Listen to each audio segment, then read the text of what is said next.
16. I didn't know enough about myself, never mind that I wanted to, you know, kind of copulate with other people. And so what age would you put on it then? Probably about 18. Oh, my God. What's wrong with 18? Oh, my God, I'm not even going on that one. Oh, come on. You know more about yourself at 18 than you do at 16. I can't talk to you. I'm being told to shut up. What age were you? Never mind. I was very mature. Yes, for a 15-year-old. Anyway, OK, we loved him as the... You said it was 15? It was. We agreed that. As the slightly dodgy Paul Truman in EastEnders, but he must be one of the few men to have been spanked by Kylie Minogue. Here he is, Gary Beadle.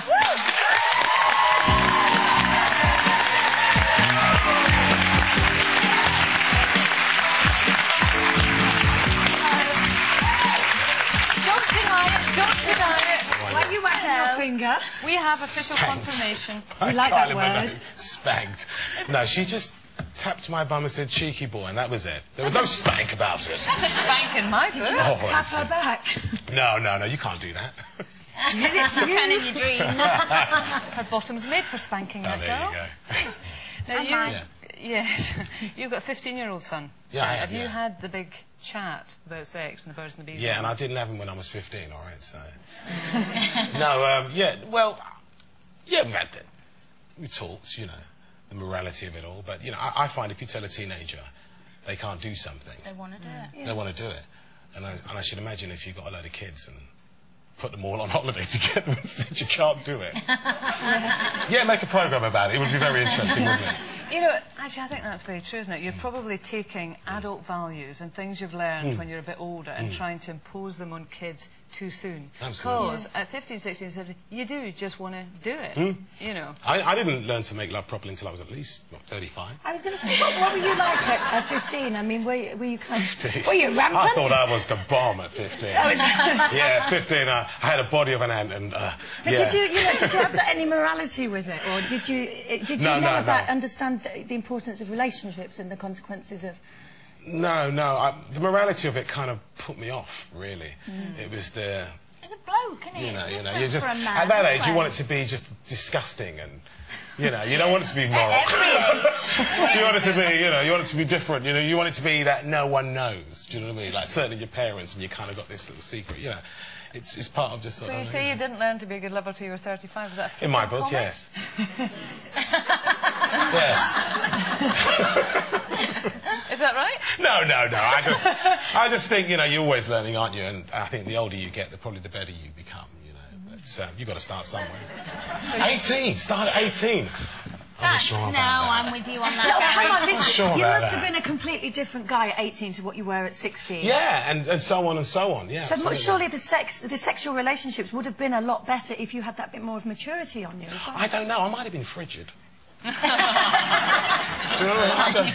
I don't know. I wonder, you know, I think to myself, if I hadn't done it and just sort of lived a life, you know, complete abstinence, I probably would just let down somebody, you know, just would have let somebody down on the night. Do you know what I mean? I just feel like I would have just had no experience whatsoever, you know, underqualified for the job, I suppose. Yes. Yeah, well, you've got a lot of practice in, and that was a good thing. That's Practice a good makes thing. perfect. Yeah, of course, as long as it's safe. And Let's talk about responsible. more romantic things. This proposal of yours, because we were asking people to email in and phone in about it. Yes. Was that Brave something you boy. planned, you know, for ages in advance, a spur-of-the-moment thing, or what? No. Well, I've been with my wife before I married her for 20 years. Not spur-of-the-moment. No. It's about time, really. Well, it was, you know, no, it was kind of been married for 2 actually. But no, it was something that I knew she wouldn't believe me. But I found myself in the public eye and people, you know, saying things about me and having opinions on me, and I just thought, you know, my wife who was my girlfriend then, obviously could feel a bit insecure with it all. Yeah, and people I were just wanted to make a questioning your declaration, commitment, weren't they? Yeah. Saying you're being a naughty boy. Yeah, and well, all you know, this. I try to make a commitment publicly. And to be honest with you, as tacky as it might be to some people, I accept that, you know, I don't think I've met a woman that wouldn't want a husband to do that for her. Do you know what I mean? Brilliant.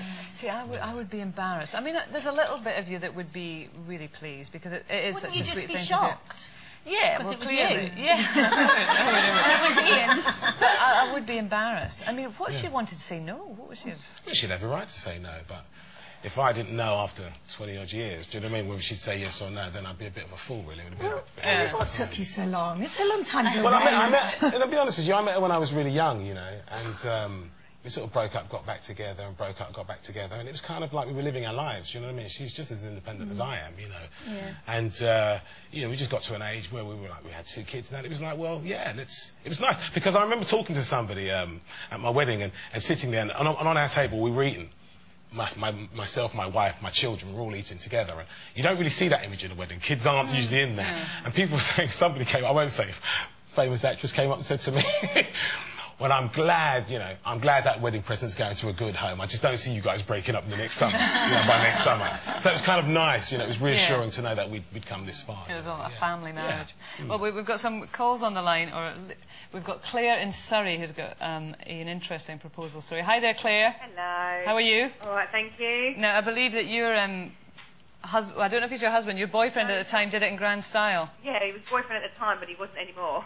Not after he proposed. Oh, dear. Oh. What happened? We went to a club. We used to go clubbing every month with everybody from work. And we went clubbing, and it was proper, you know, house, garage, music club. Wasn't sort of the pub type. And he pulled up on the DJ and got on the DJ mic and got the DJ to say, Claire, will you marry me? And everybody just looked at us, and it was so embarrassing. I felt really bad because I didn't want to marry him, but I had no choice but to say yes because everybody was looking. So I said yes, and then when we got home, I had to turn him down. We were never together again after that.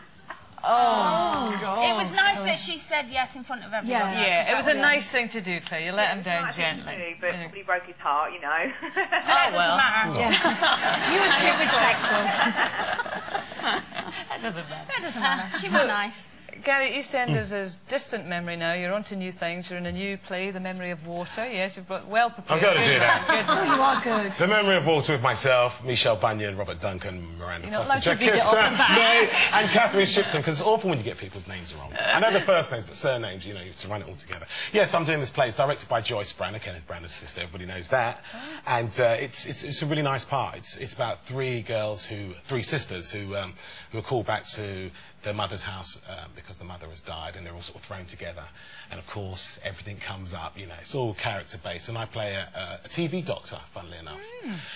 Sort of Dr. Daytime TV, boyish good looks kind of character. And I come in and I'm having an affair with one of the sisters, and, you know, everything's brought into question, but it's just really good character-based. Well, it has to be said, it's an award-winning comedy, which is more than we can say for ourselves. And it starts at the Watford Palace Theatre next Thursday, so I hope that goes extremely well. Absolutely. Gary Beadle. Thank you so much.